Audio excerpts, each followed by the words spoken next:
see if we've got a do loop going on here. I'm live right now. Turn it up a little. See if we can. A little technical issues. There you guys. So welcome back to the Firestone Clark Report for another month. This is Wednesday, March 28th. Jennifer Clark back in the studio with Dr. Bruce Firestone. Bruce, your skin's looking a little dark. What's going on there? Well, I just got Didn't back. shower today or what? Oh, gee, Jennifer, thanks so much for, that compliment. It's my segue. It's a backhanded compliment. Okay, I spent a week in the Dominican Republic, but it's not what you think. It's not what I think. No, it isn't. So who were you with and what were you doing there? We went with the Institute of Entrepreneurs, and we were teaching for a week. Well, actually, 8 days. Wonderful. We're getting some back loop going on from another show. Ah, what's happening there? So hopefully we can fix this. So how many kids did you have, students? We took 5 with us, and we're just trying to figure out, what we're going to do. We're going to take a minute here. We're going to look at our technology, and we're going to come back live in 5 minutes. I don't know why it's lagging behind like that.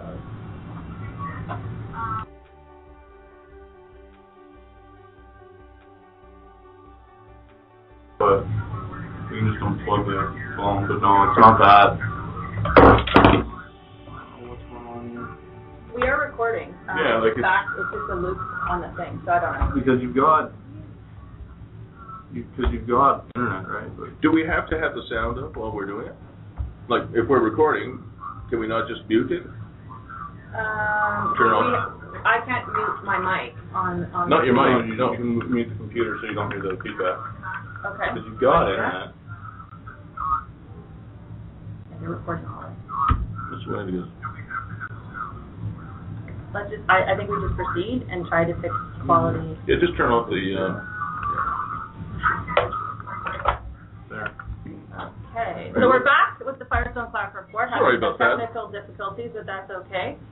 So Bruce, tell us. You were in DR, Yep. Dominican Republic, with how many students? What was the content? So Why were you there? we went there. It was a bit of an taking experiment. time samples. Can we? No, we were not. Although we did a little bit of that in the afternoon. We did some adventure tours. We swam with the sharks, swam with the rays. Went snorkeling, went sailing out by the reef, which was fun. So we did do some fun stuff too, but we were trying to turn a small group of 5 entrepreneurs into entrepreneurs in 6 days. Can we do that in 6 days? That's the question. Wow. Usually it's a 13-week. And where were they starting from? Like Well, the people that joined up? these would be mature people, so Yeah. they would be out of school, maybe not for very long, but they've been out of school anywhere from 1 to, say, 5 years. And they are mostly people thinking about leaving where they are now and becoming entrepreneurs, or they are entrepreneurs now and they would like to do a Any little better. federal government employees? Because the budget's coming down soon. No. We haven't seen that yet. What you a lot see, of my clients are coming in asking about what's next. Well, people at that age, on stage, often in their 40s or 50s or even in their 60s, are starting businesses, but they tend to be, they buy a franchise business. They start a Subway shop or something like that. I've had a client of mine from the federal government do that. And that makes a lot of sense. But to start, world class, I'm going to do the next Facebook, or I'm going to do Twitter, or I'm the next Google, that's probably something that's going to come from somebody in their 20s or 30s. Right. Well, speaking of people who maybe are in their 20s or 30s some time ago. Keep going, Jennifer. You're on thin ice now. That's okay. I can skate. We're so very happy to have, because these guys are very well known in our community. Eric Kunstadt from Kunstadt Sports, a family-run company, and Joe Kowalski from Wilderness Tours. And welcome to the show, gentlemen. Thank you. So I'm so happy because I know both of you from reputation only. I've sampled both of your shops and your services. Tell us, I'll start with Joe. You found a piece of land, saw it, built it. You were from the Field of Dreams guy. Tell us how that. No, not really. Come on, the real story about Robbie Rosenberger and Joe Kowalski. Because I had no money to buy a Field of Dreams. So what I did is that, and I'm dating myself just a little bit, summer of 1970, I was working on a double major at school. I had to go to summer school to pick up some courses. It was organic chemistry. It's a mind-boggling field of study. Keep my sanity, I read Tolkien's The Hobbit, Lord of the Rings trilogy. There you go. That filled me with wanderlust. I wanted adventure in my life. I wanted to find magical places. Somebody suggested I would find those places on wild rivers where other people couldn't go. Wow. I started doing that in West Virginia and started an outdoor club at school. Led an annual trip up to Canada in Algonquin Park, and Vietnam was going on at the time, so I had a military obligation. Just decided that when my military service was over, I would emigrate to Canada, and that's what I did in 1975, been here ever since. So how was that? I just want to go back to that point because, you know, young guy, field of dreams, concept, having to go to war. How was that for you? I never thought about it. Never thought about it. No, you're programmed back in those days. Yeah. At so least for the military. American born? Yeah, American born. Yeah, dual citizenship. Yeah. No, you're just programmed to be a certain way. Just did it. Never ever thought about it. Now let's go back to the actual piece of land currently called Wilderness Tours. Yes. How did you find that? What happened is that initially we had no money. I mean, literally no money. And so we weren't able to, we were operating for about 5 or 6 years before we actually bought our first piece of land, and I basically just talked farmers into letting me use their land. Oh, wow. And then as the business grew, then we could acquire some property. Now, Joe, I understand from you, you asked the farmers for permission, but you did not ask the governments of Ontario, Canada, or Quebec for permission. No, in fact, when I was very naive because I don't come from a business background. I have a degree in mathematics, and I just the closest consulate to me was in New York City. Went there, applied for immigration. This was in mid-'70s before computers were widespread. So I had an interview. They had a big book of all the geographic regions of Canada, all the different occupations. They, in the interview process, where would you like to go? I said the Ottawa Valley. What would you like to do there? I want to be a river guide. So they look under that geographical area. They look in all the occupations. River guide isn't listed. Consequently, there's no demand. Thank you very much. And so I was, unfortunately, an illegal immigrant for several years. Can we admit that on the show? Well, it's hopefully the statute of limitations is passed. 2 years now. And you're a citizen now, so I guess we can't take that. And I'm a citizen now, so so one of the good things about not having a business education is that I just never thought about things. I just did them. Yeah. That's probably the best way to do it. Would you recommend that to a young person today? Well, what you want to do is that, you have to have dreams. You have to be optimistic. I never, ever, ever, I only thought about the positive side of things. I never in a million years ever thought about the negative side.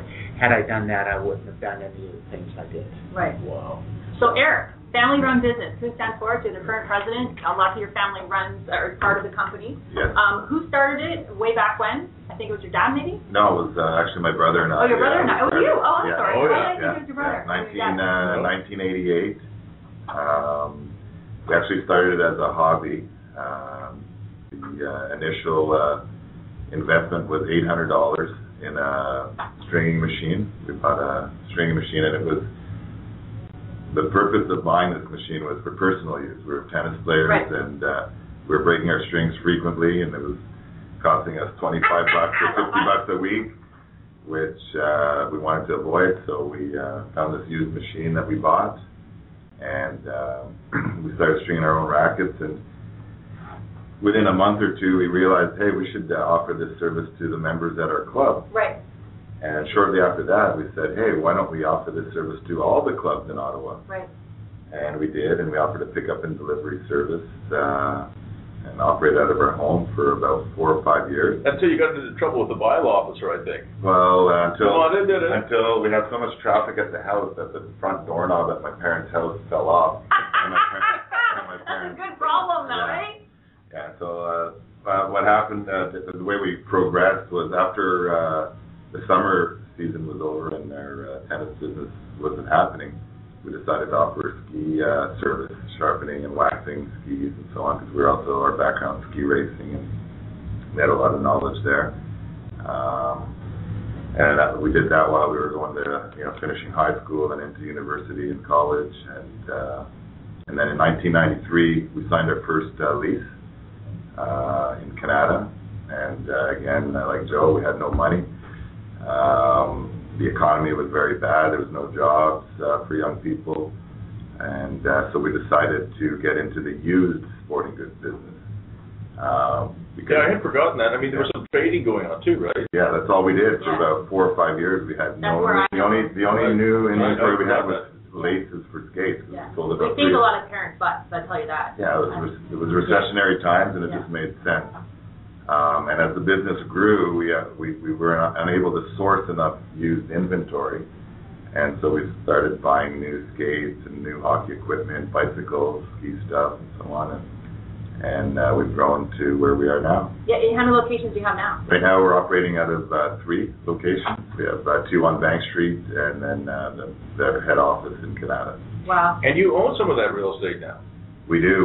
So in 1993 we signed a lease, and it was a 3-year lease, which once it expired we were able to negotiate a deal with the landlord, and we actually took over the small plaza in Canada on Hazeldean Road. At the time, there were tenants in there, so we occupied a portion of it, and then there was a pizza shop and a video store. And so we managed to make a deal with the landlord, and we bought the building.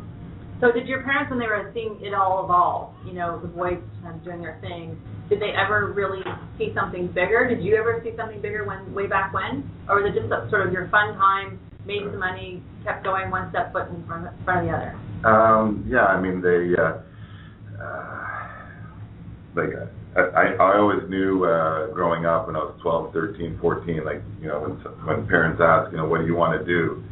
I always knew that I wanted to be in business on my own. And were your parents in business, or? No, my dad's an engineer, and my mom, was a stay-at-home mom, and aerobics instructor, professional aerobics instructor. She's still doing that. Is that right? Yeah. Oh, yeah. Cool. So I mean, they trusted what we were doing, and well, obviously they saw the people, right? People were knocking on their door. Yeah. So, but Jennifer, I got a Eric Kunstadt story to tell you guys. And he probably doesn't want me to tell it, but it's too bad. And then I'll tell one that I can think of about Joe Kowalski here, and see if I can embarrass him too. But when Eric was a young guy, and still in high school, I think, and that's when the business started, a kid comes up to him and says, "Hey, I hear you're the guy that I should see to, find bikes, to get a bike." And like any good entrepreneur, he says, "Well, what kind of a bike you're looking for?" Kid tells him a little bit, and Eric says, "Well, we have one for $50." And the kid says, "Well, I want one that's better than that." And Eric said, "I got one of those too."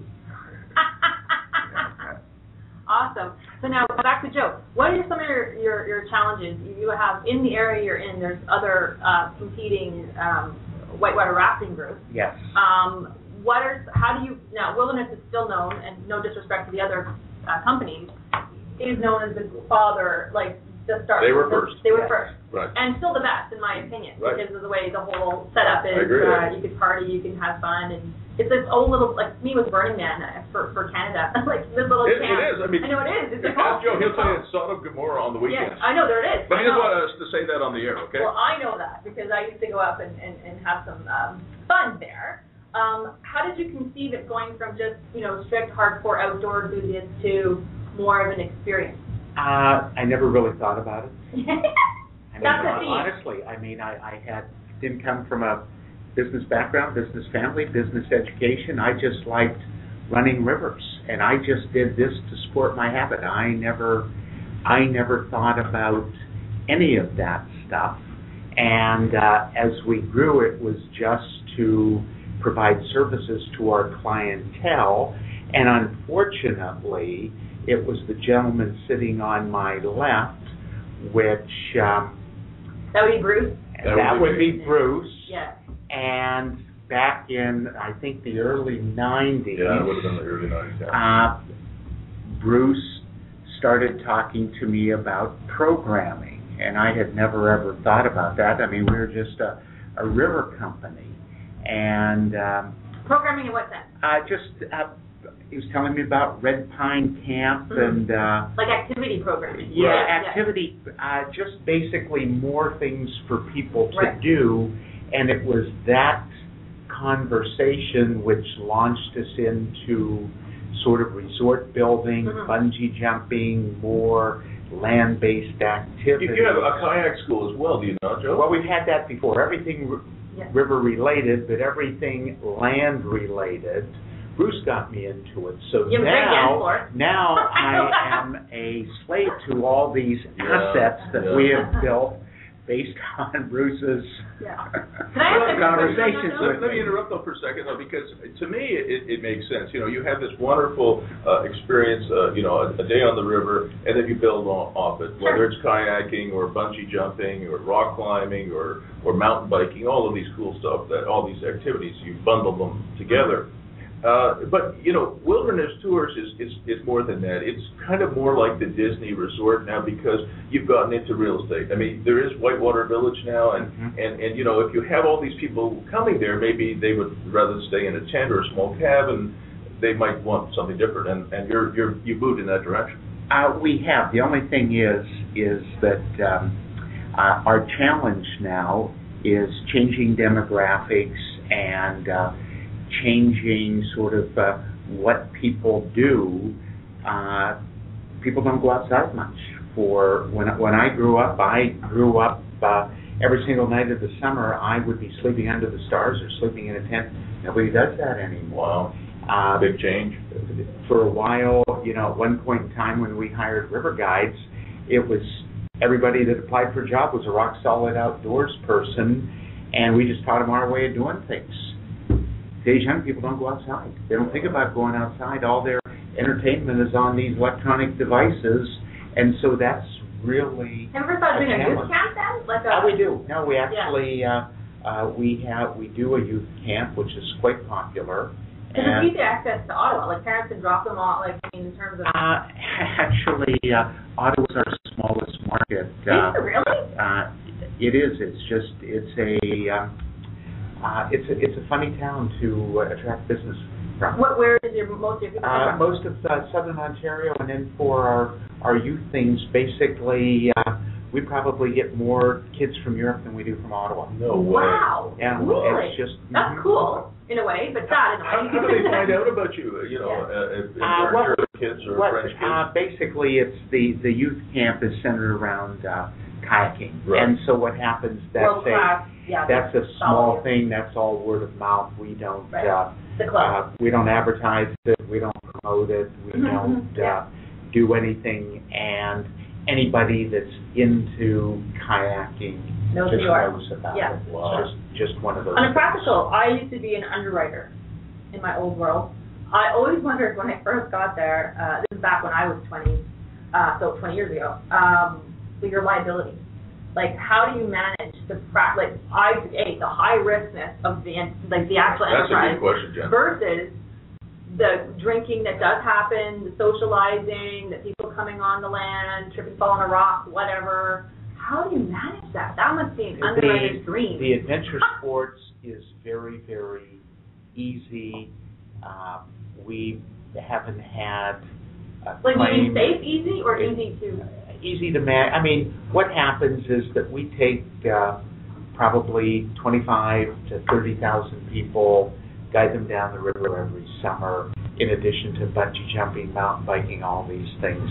Out of those, let's say, with all the different activities, 30,000 people, we would probably get in a season 50 to 70 accident reports, incident forms. So any time that we do anything beyond a Band-Aid or an aspirin, we fill out a form. So really, that's infinitesimally small. Yes, very small. All of our risk is slip and fall in a resort. All the things that anybody would have to deal with.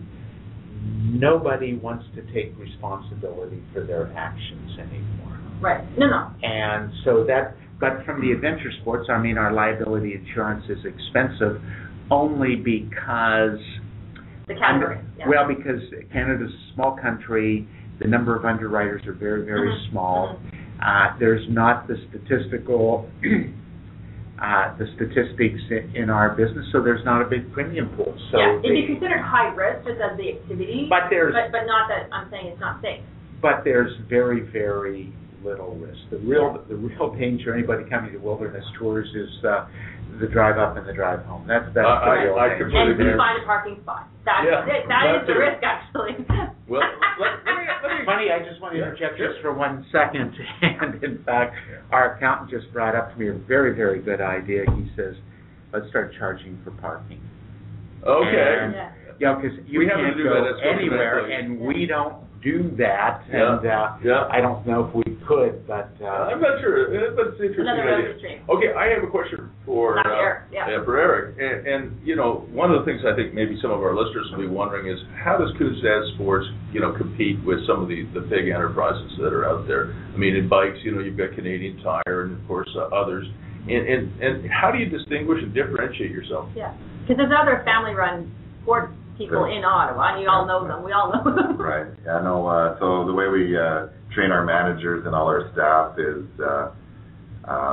first of all, the quality of the goods that we sell are the same quality of goods that all our competitors are selling. So the only way we can really differentiate ourselves is by offering better service. Right. More knowledgeable staff, assembling the bikes better, servicing the skis better. One of my friends said, you won't get sold, you'll get help. Yeah. That's big. What's his perspective. Exactly.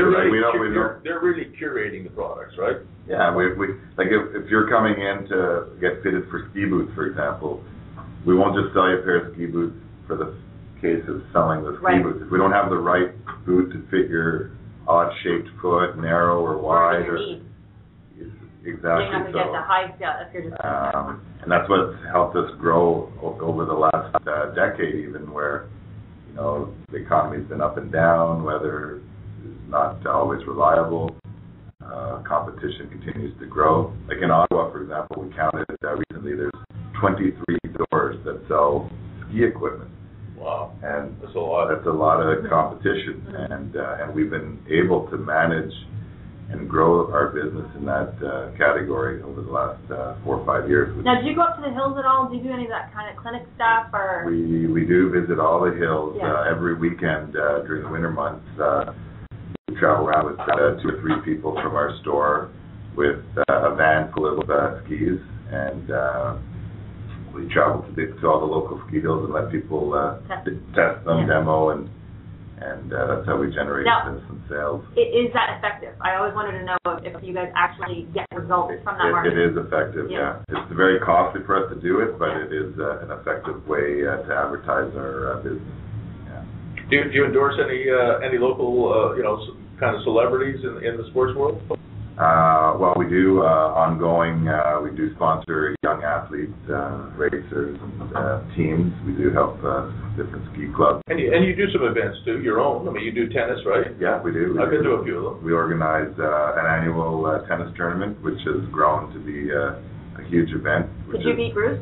Well, no competition there. I'm 60. Eric's a lot younger and better. But anyway, this tournament that we're just talking about now, generates a lot of media attention. What's it called? It's called the Kunstadt Open. Nice. It's been going about 16 years now, and we hold it in Canada at the Glencairn Tennis Club. And it's very well attended. Now, how do you see, Joe was mentioning how young people aren't getting as active, and I personally do see it too. The clients that I'm seeing, they're really stuck to their, even my husband, we went to Hawaii on our honeymoon. He's going to kill me for saying this. He had to every day go to Facebook, and I literally wanted to deck him. I said, "We're in Hawaii. You see what, No, I just got to get it done."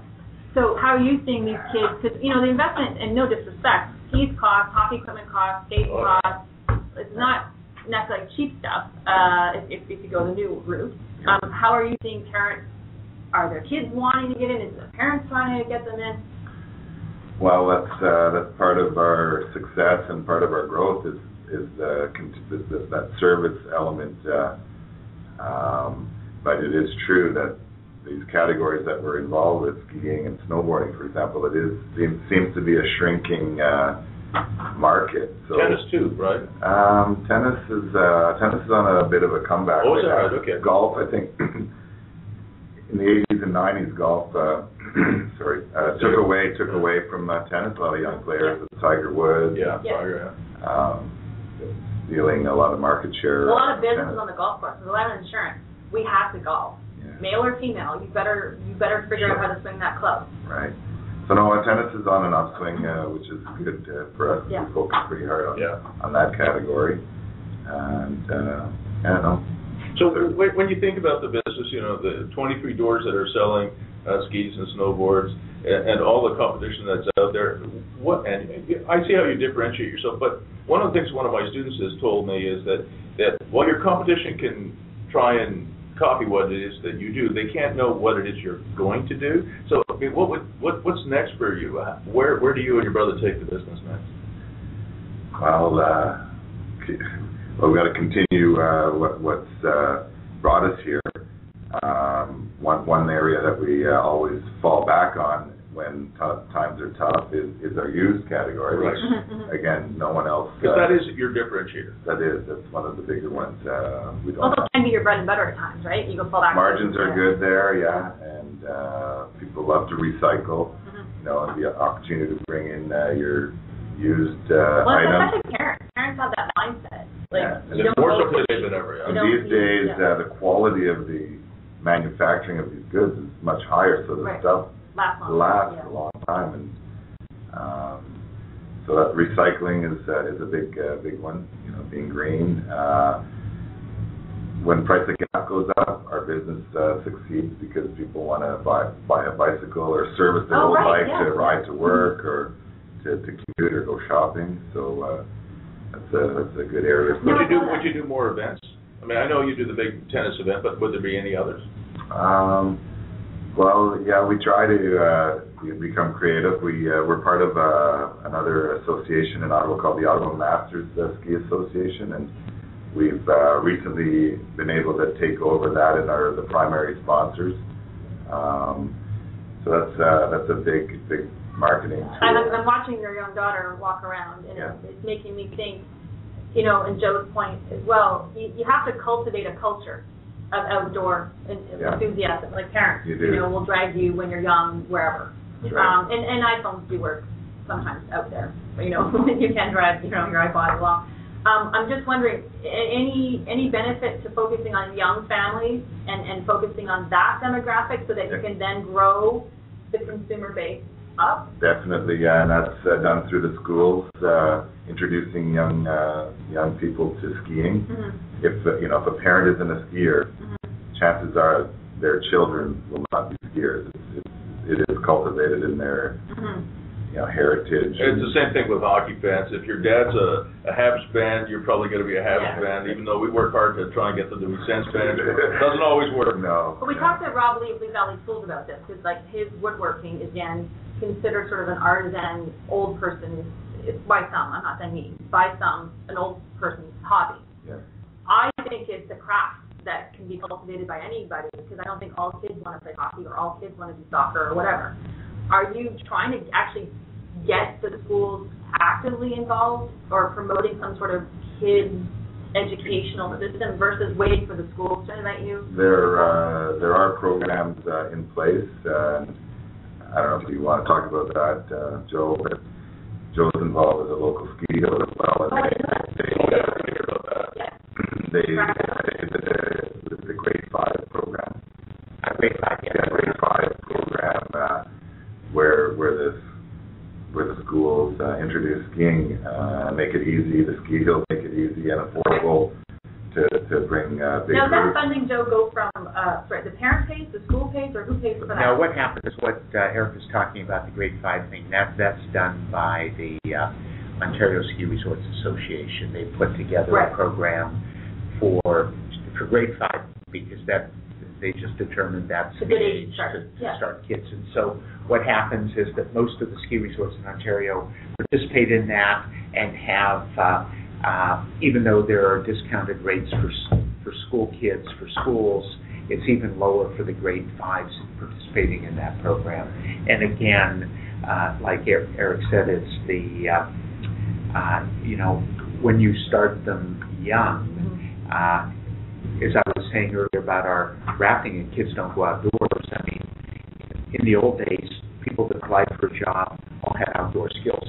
Right. Now what happens, we get the majority of our staff coming from our youth programs. And we groom our own guide staff starting at age 12. Yeah. I wanted to introduce, actually, if I can interrupt, because I am trained by the Center for Mental Health and Addiction, because there's so many teen suicides.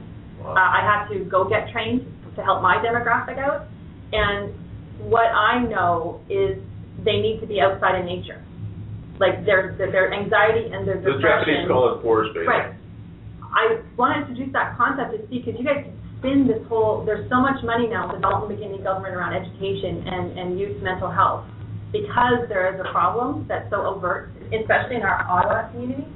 That you might be able to spin this. It would be the single best thing that we could do for Canadians and probably Americans too. But for health, as opposed to fun, to get them outside. Is like, I mean, I have a friend trying to put meditation in the schools, yoga in the schools, to give them, gym class isn't cutting it, or whatever. Jennifer, the Japanese actually will take their young people and their old people out of the schools, and they'll do forest bathing. Now, one of just literally walk you through the forest.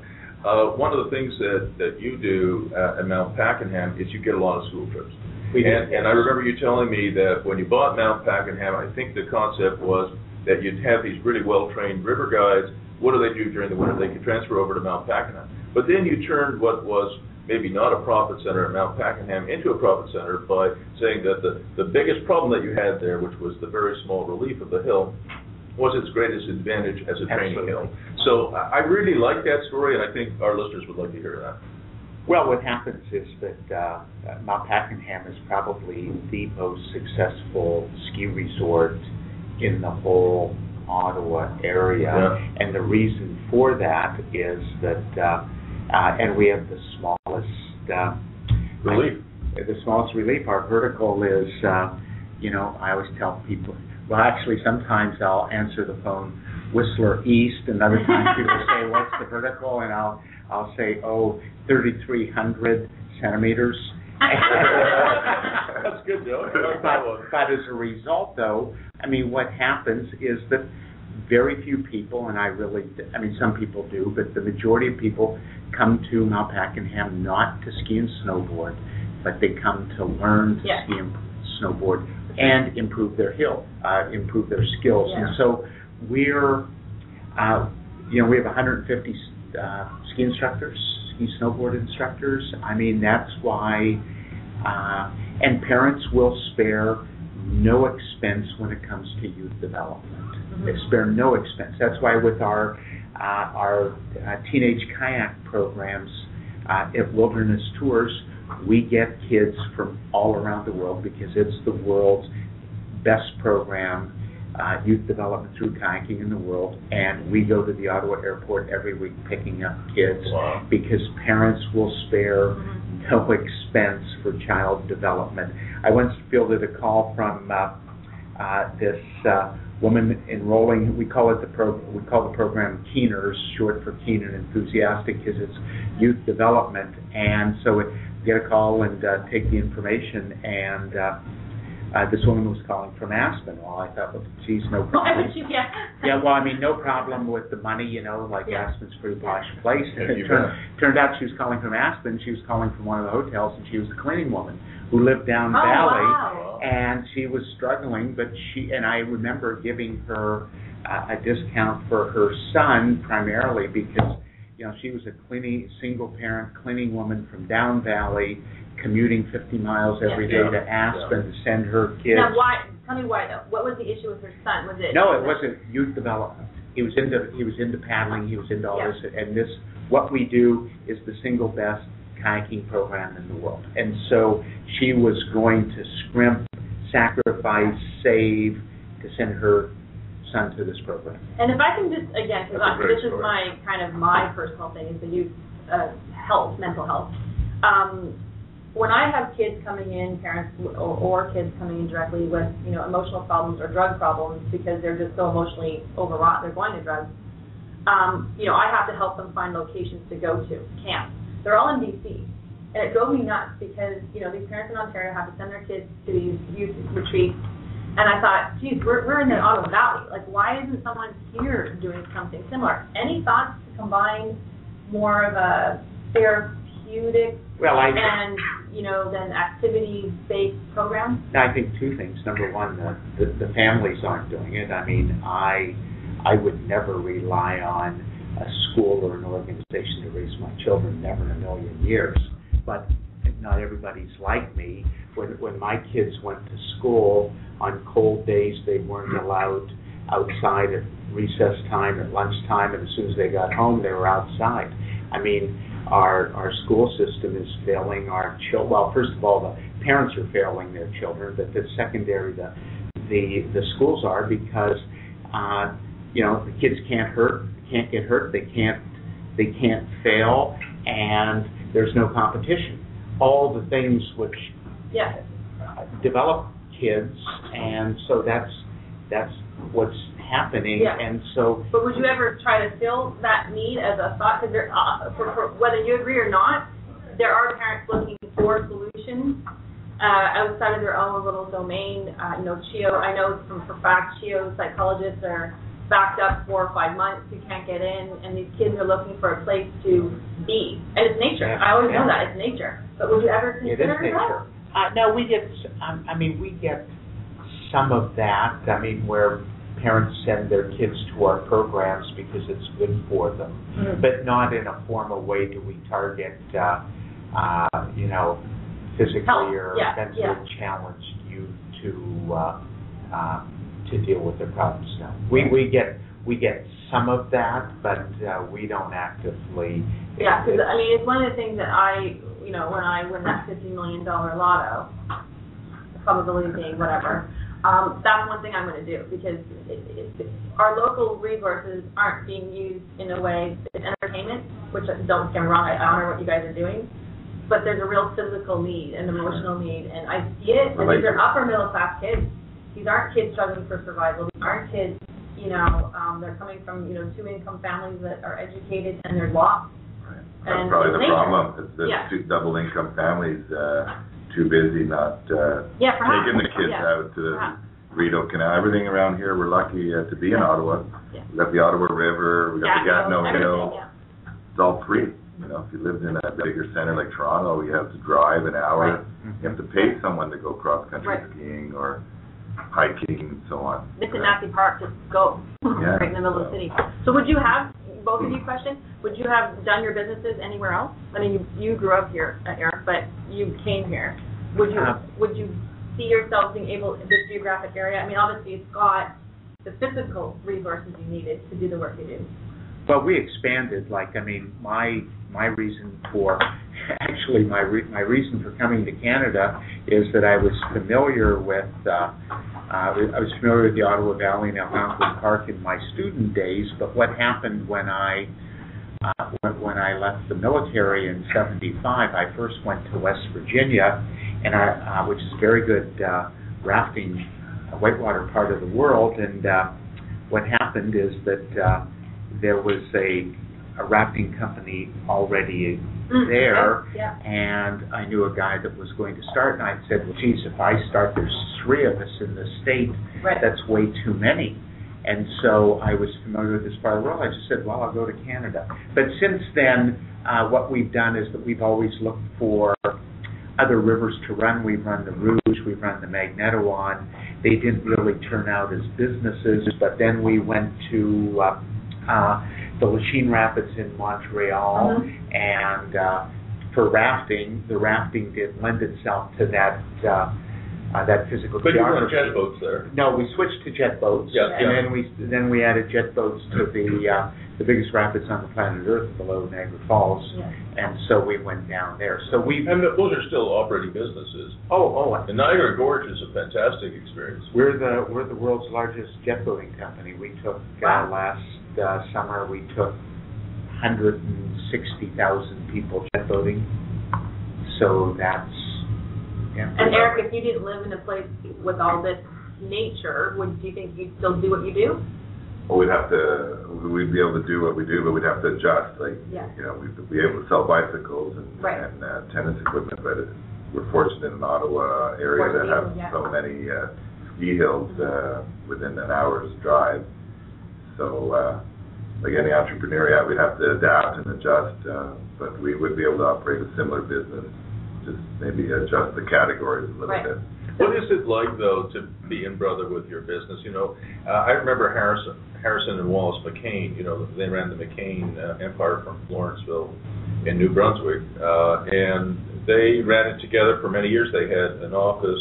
Wallace had his office here. Harrison had his office there. There was a meeting room in between. They hardly ever closed the doors, if ever.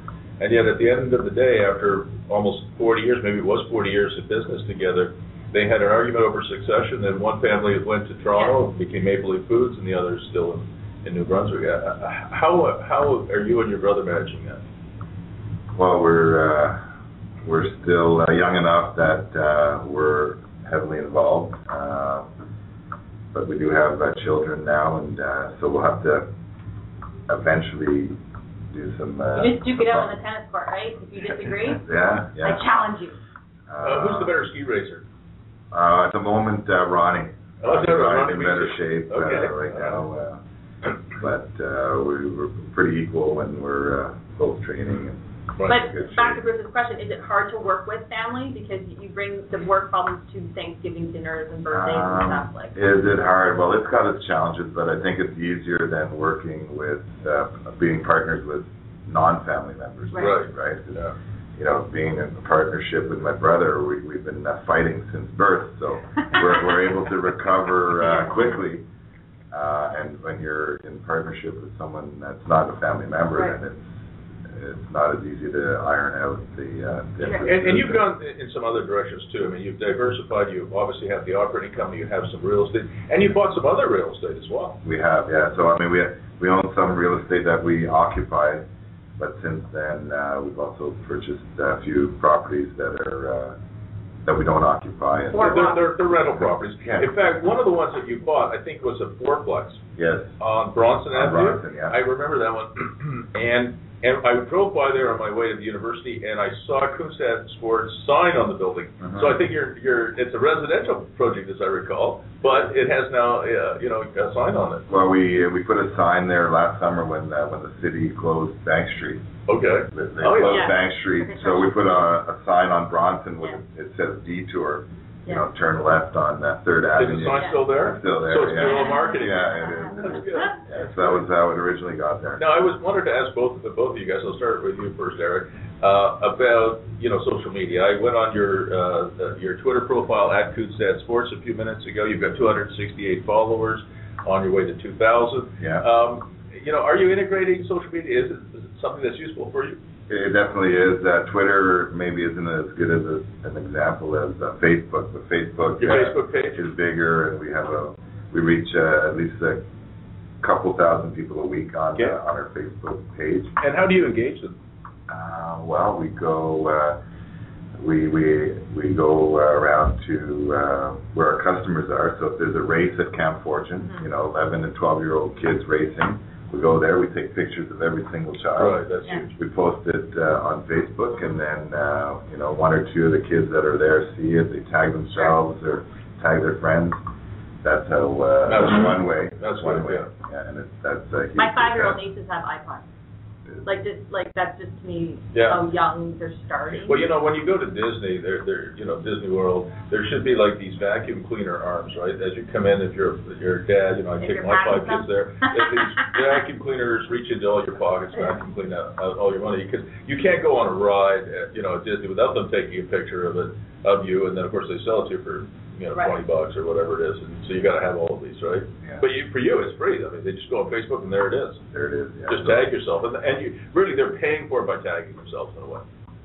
It's marketing that they're doing for you. They are. You get a few likes too, right? Yeah. I can see in Stern doing the same thing because there's a. I'm sure there is. I mean, on the bungee jump, I think you even get a video. Well, we do, and I'll pass this on to Eric if you're not doing that. When you do it, are you when you take the photos and you post them and people go to see their photos, do they have to go through a fan gate first? To like a fan page? No, a fan gate. So basically what happens is that you just set up, so when they go to your Facebook page, they get a fan gate, which is a little thing that they have to click to like it. And so one of our staff had the idea, and it was a great idea. And why are we giving the milk away for free? Right. And so what happens, because if they don't, with the social media, if they don't like it, you can't reach it. So we started doing that last year, and we have now over about close to 6,000 followers, and last year we only had maybe 1,000. Wow. So it was that's big. It was the fan gate that day, and it's. Yeah. Well, I love what's happening in social media. It's an opportunity to me, Joe, for somebody like you. After listening to you today, if somebody follows you on Twitter, it's a way for them to engage with you directly. And one of the things I learned from Joe some years ago is TPO. You want to tell everybody what that is? Sounds like toilet paper, doesn't it? No, it isn't. Nothing to do with toilet paper. Well, actually, I learned that wasn't, I've stolen every good idea I've had, but that came from a real estate guy from Pembroke, Isaac McBride, that we bought our first property from, and Isaac, TPO stands for touch paper once, and so what that means is that we're all guilty of doing something but not dealing with it totally, and then putting it aside to come back to it, and sometimes you do, sometimes you don't, and so I've always tried to live my life with a whole bunch of acronyms, and one of them is TPO. Right. And it really works. We got somebody? Yeah, now, because of our technical difficulties earlier, we'll see if this is going to work. We'll give it a shot. Yeah, so I bought you on the Firestone Crack Report. Thanks a lot. Hi, Joe. My name's Siavash Naruzian, and I run a small residential company in Ottawa, and I'm also really interested in real estate. Yeah. My question for you, I've been to wilderness tours twice, and I've had a fantastic experience going down the Ottawa River. My question for you, Joe, is how do you see real estate development playing a part of your future business plan? How do you see real estate becoming a future real estate? With real estate, well, one of the things another idea I stole, actually, from Intrawest at Whistler and Mont Tremblant, is building in a captive market. Eric and I were talking about weather affecting the outdoor business, whether it's skiing or whitewater rafting. Well, weather can be 10% of your business, and when your margin is 10%, in a good year, that's bad. And so the king of recreational real estate, Intrawest, way back when, decided to build in a captive market. So, they started with Blackcomb, then Whistler, then Tremblant, Blue Mountain. And so what they did is that they sold timeshare, they sold fractionals, they sold different things. So if you're a stakeholder, like my daughter, our oldest daughter, lives in Aspen. It's a fabulous place to go skiing. But I went skiing in Whistler because the conditions in Aspen are horrible, and I have a free place to stay in Aspen, but I wasn't going there in bad conditions. Resorts hate skiers like me, and so so I went back to Whistler. But had I owned a fractional someplace else or a timeshare, and it was my turn to be there, no matter what the conditions, and so we're trying to do the same thing with Village, right? With Whitewater Village. Plus, everything is about youth development, like Joel and Katie, our two youngest, grew up in kayaking, because kayaking sort of had a rebirth about 10 years with freestyle kayaking and shorter boats, and it's the best thing that I've ever done for them. And so what's attracting people to Whitewater Village is youth development. Now, is that located near Wilderness Tours? Yes, right on our property, and just right at the end of our property. And again, it's just to copy. Oh yeah, there we go. We're seeing a It's picture just of it. to copy what Interwest did, and again, to overcome that 10% of your business, which is weather. Right. And can people buy condos there or timeshare? It's By fractional. timeshare. It's fractional. Fractional ownership, Yeah. yes. Okay. And Joe, I mean, how have sales gone? We have 7 cottages that we've built. We're selling at 10th share, and we've sold about 50 out of the 70. So it's not as fast as we would like it to be, but it's slow but steady. And it's funny. The people that are buying are, I would say, families like in Eric's thing that wants their children to grow up in that. If you're into paddling of any kind, this location right here is the absolute best location on earth. It is the best location on earth. This location right there for paddle sports is like living at the base of Whistler Mountain for skiing. Oh, wow. It doesn't get any better than that. So it's youth development, and then a lot of things is some of the market for Whitewater Village are grandparents, and one of the fractional owners was from Shawville, right across the river, like half an hour drive away, and I was talking to them, and I said, why on earth would you do this? You know, just the same way you want to guide your clientele and don't want them to buy anything that they shouldn't. Right. I said, this is crazy that you're doing it. And they said, no, we want to do this because we have 3 children. They're all grown up, and they all live in BC and Alberta, and we wanted something to attract them to come back to the Ottawa Valley every year. So something you did, which I found very interesting, Joe, is you bought land on either side of the Ottawa River, and one of the things that you wanted to do at one point, maybe turn it into a provincial or national park, or somehow preserve the lands. And can you tell the listeners what's in your mind? Well, it's my hobby that I will never ever be able to retire, because everything that I've had has gone into preserving the Ottawa River. I'm an American by birth, but so I didn't go to school in Canada, but most Canadians learn that the Ottawa River is the most historical river in Canada. All the exploration of Canada, whether it was Franklin, whether it was Mackenzie, they all went on the Ottawa River. All the voyageurs. But with the need for electricity starting in the 50s, there are 24 major hydroelectric dams on the river. The section that we raft and kayak, that 10 kilometers, is the last wild section on the Ottawa River. And like you, Bruce, I'm a developer, and if there were tons and tons of sections, I would say develop it. Right. But it's the last one. So we have about 6,000 acres of shoreline. Wow.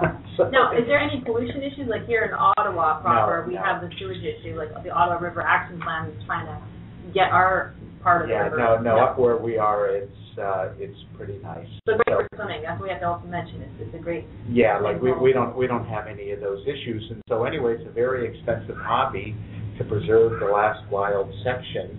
And I did go to Parks Canada to see if they would be interested in National Park, and that's how I got into this in the first place. They were not interested, and so I just dumbly said, I'll do it myself. So what is the long-term plan for the land? You have 6,000 acres on both sides of the river now. Other than wilderness tours and, of course, Whitewater Village, it is undeveloped. You know, there are boats in the area, but not a lot of them. You know, it's a quiet area, apart from maybe the long weekends. And you know, so what can you do? I mean, as long as Joe is around, we're not worried about that. But what's the long-term plan for 6,000 acres? I'm hoping, Bruce, that I will instill in my children, like this is Joel and Katie there, they're both on the national kayak team, and I'm hoping that they will be inspired to just carry on the tradition, because we have about another 4,000 acres to acquire to have the whole thing, and so Jurassic Park. You could spend your whole Yeah, without man-eating dinosaurs. No, Jen, I'm just saying, without, like, you could run a whole... Man-eating a good friend and a competitor, Margaret Maloney, that owns River Run, she refers to it, like Yellowstone National Park. She calls it Joey Stone. Yeah, that's very good. I like that. That's great. That's good. All right, now I'm going to turn to you, Eric, for a minute. If you were advising two high schoolers like you and your brother who wanted to start some kind of home-based business today, what would be the 2 or 3 things that you say, okay, here are a couple of you guys got to know? A couple of things that they got to know. They have to be able to focus, be able to focus and not get distracted on a Friday night when their friends are going out and there's Did you see the Social Network, the movie? No, I haven't. Yeah, one of the things, that movie, I didn't think reflected maybe a lot of the reality of what it's like to build a world-spanning business like Facebook. But one thing I think they did capture accurately was when a lot of Mark Zuckerberg's friends were partying, he was coding. Exactly. Yeah. So that's definitely, even as you get older, you got to stay focused and you have to deliver ultimately. Right. The client wants their TPO. Yeah, I don't want to let anyone down.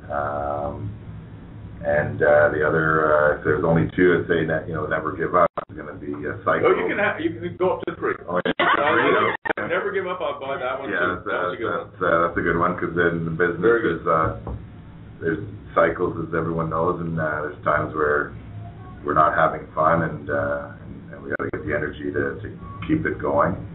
How many staff do you guys have now in all the 3 stores? We have about 75 employees, and so that's big enough. That's a task in itself to manage that. Do you have to do sort of that Walmart speech?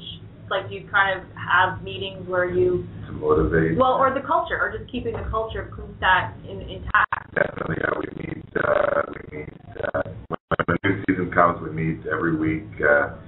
To do product knowledge training. And, I think Matthew, when he was 15, worked for you. He did. And he remembers a lot of the product training he got from you guys. Right. And you drilled it into him. We do, yeah. So early Sunday mornings or evenings, we get together, and that's how we communicate that message. So we have a question here. Let's see if we can get the caller on. Good luck. And caller, you're on the live with the Firestone Report. Hello. Yes, hi, go ahead. Yes, I had a question for Mr. Kowalski. Yes. I'm the mother of a very adventurous 8-year-old, and I wondered if there were any programs at his resort for families with younger children. Great question. Any family programs for kids around 8 years old? Actually, there's a very interesting story. I always tell which was life-changing. Back in the early 90s, my sister's last name is married to a Burkhead, and so I always, one of my little speeches is, Bruce and Burkhead started me on changing wilderness tours, and Bruce got us into the resort thing. I didn't have any kids, I had just started having kids, and was against kids on the river, and so one day, live in Atlanta, and my sister said, Stacy and Stephen, her 2 kids, around 7 or 8, wanted to go down the river. And I said, sure, yeah, we'll take the whole family down, and I'll zig and zag. And so, anyway, we were at Garvin Chute, and my sister says to her husband, Ross, this is the best day we've ever had with our family.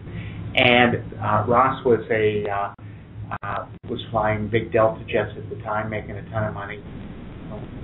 World, living a great lifestyle, and when I thought, geez, our little rinky-dink raft trip was the best thing they've ever done in their life, and so that started changing us into families, and so now families are half our business. It was just that thing, just that mindset.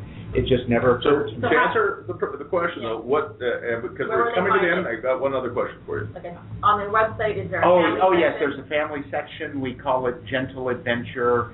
And it's perfect for families we have special programs for families with teenagers and families with children 7 to 12 years old. Yeah, my family, when I had little kids, Joe was kind enough to take us down on the Gentle ride, and we had a great day, and we had little kids who were our little daughter, our middle daughter was afraid, but she had I have a question that came through Twitter for you, Joe. We've got 7 seconds left. 7 seconds left, so quickly, is Whitewater Village at Wilderness Tours, is it a good buy? Oh, absolutely. Absolutely. If you have kids or grandkids or whatever, it's life-changing, the location. Well, guys, thanks so much. Unfortunately, we are out of time today. So Joe Kowalski, Eric Kunstadt, thank you so much for your time and energy, and may you have a great season, every season. Thank you. That's wonderful. Good job, guys.